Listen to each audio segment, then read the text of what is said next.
चुनाव के बाद मुझे लगा कि कुछ मांगे हैं, 21 मांगे थी जिसके लिए धरना प्रदर्शन करना चाहिए था। मैंने एक आंदोलन कोटड़ी मोड़ पे किया था और उस इलाके के ज्यादातर लोग उसमें आए थे। उसमें 21 सूत्रीय मांगे थी। ज्यादातर मांगों को जिला प्रशासन ने मांग लिया था, लेकिन पिछले दिनों शादियों के जो दौर चल रहा है, इसमें मैं इधर सीतापुरा अभी राजकोट जाके आया हूँ, इधर घूम रहा हूँ। हर गांव में जाता हूँ, मेरी माता बहनें कह रही है गर्मी पड़ रही है, पीने का पानी नहीं है। बिशलपुर की नड़िया तो लग गई, लेकिन नड़ियों में टपका भी नहीं आ रहा। बेटा हमें उम्मीद है तू हमारे घरों तक पानी पहुंचाएगा।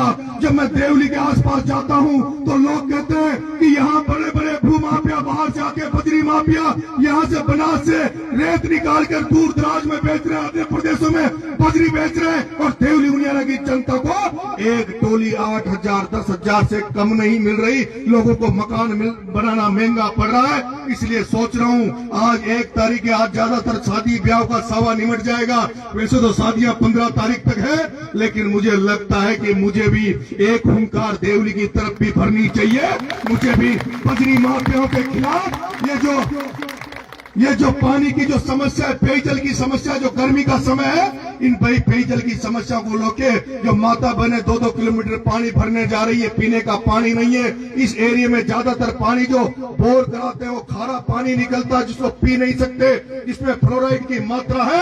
इसलिए नरेश चाहता कि तुम सबके घरों में बिशलपुर का मीठा पानी पहुंचे, और उस मीठा पानी के लिए जल्दी धरना दूंगा, आंदोलन करूंगा। आप आ जाओगे तो ताकत बढ़ जाएगी, और आप नहीं आओगे तो जैसे पिपलौदी में 7 बच्चों के लिए तुम्हारा बेटा भूख हड़ताल पे बैठा रहा, 15 दिन आमरण अनशन किया, अगर तुम नहीं आओगे तो भी भूख हड़ताल करूंगा, आमरण अनशन पे बैठ जाऊंगा। लेकिन एक एक घर में बिशलपुर का पानी पहुंचाने का प्रयास करूंगा।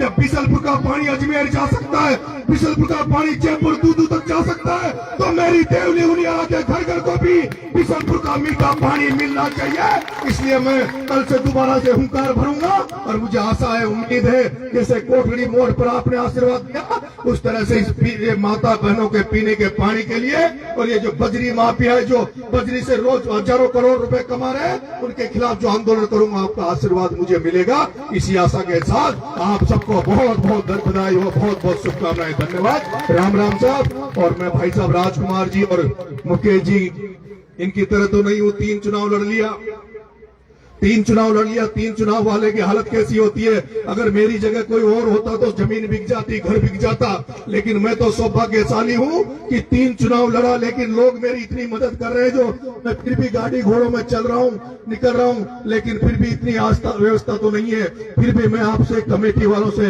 एक आग्रह करूंगा कि मैं 1 लाख रुपए की दान इसमें कमेटी में देना चाहता हूँ।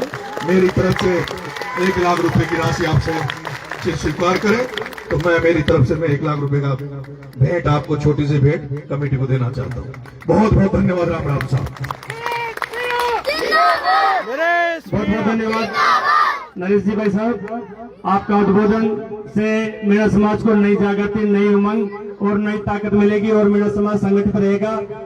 अब मंचासीन अतिथि से मेरा निवेदन है कि एक अतिथि जो है, अभी अभी सूचना मिली है मुझे, लाल दागे सरकार बेरोगाम मेरू कोट, वो भी आपके सामने आ रहे हैं अपने